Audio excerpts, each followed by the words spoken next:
Whatever you do, do not come out as bisexual.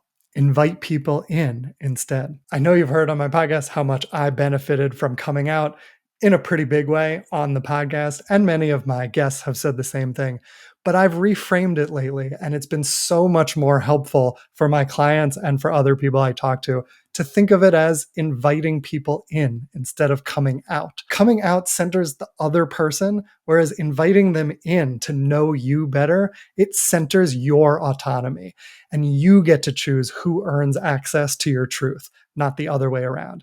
You don't owe it to anyone to come out. I'll say that again. You don't owe it to anyone, not your parents or your family, not your closest friends.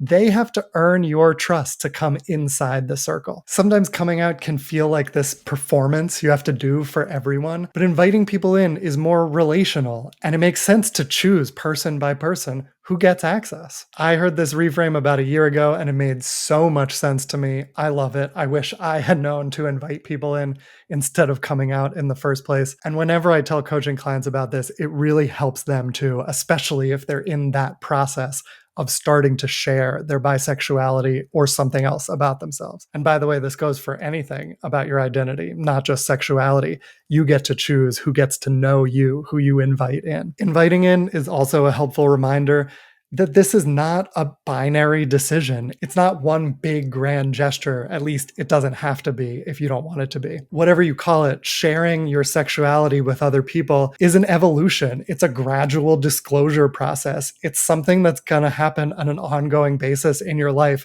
whether you make a big Facebook post or not. And it's helpful to think of it as inviting in. You're growing that inner circle of people who know the real you. And by the way, another thing, some of my clients and friends have been really stressed about the big grand disclosure.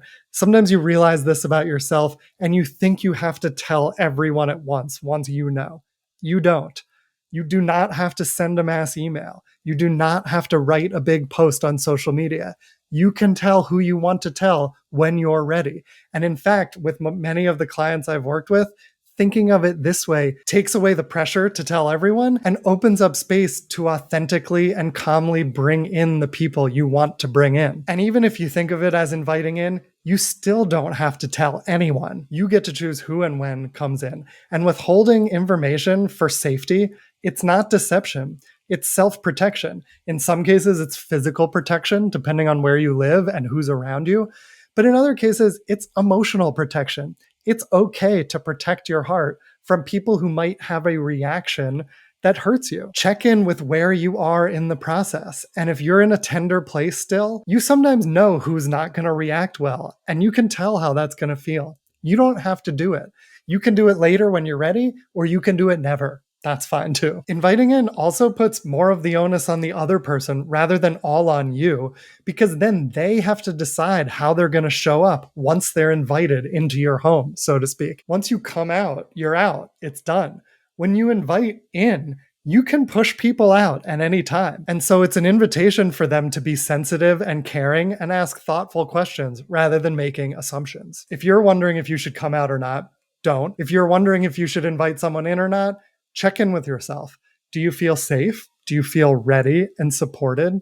Are you doing this out of pressure because you think you should or you have to? And then just sit with it and ask if you really want to. If you don't want to, don't. But if you feel ready and if you do invite people in, it can be a beautiful connection. And they can get to know the real you, and you can open a door for them to invite you in to know the real them. When I started inviting people in, I learned a lot about other people that I had not known, that I was surprised about. And I'm so grateful I opened up and was vulnerable so that I could get to know them better too. What do you think? Have you come out of the closet? Do you even like that closet analogy? Because I hate it. Most people hate it. Or have you been inviting people in? Or when have you chosen not to? Share in the comments. I'm curious. Thanks for listening. I'm Rob from Two Bi Guys. Buy one, bye guy.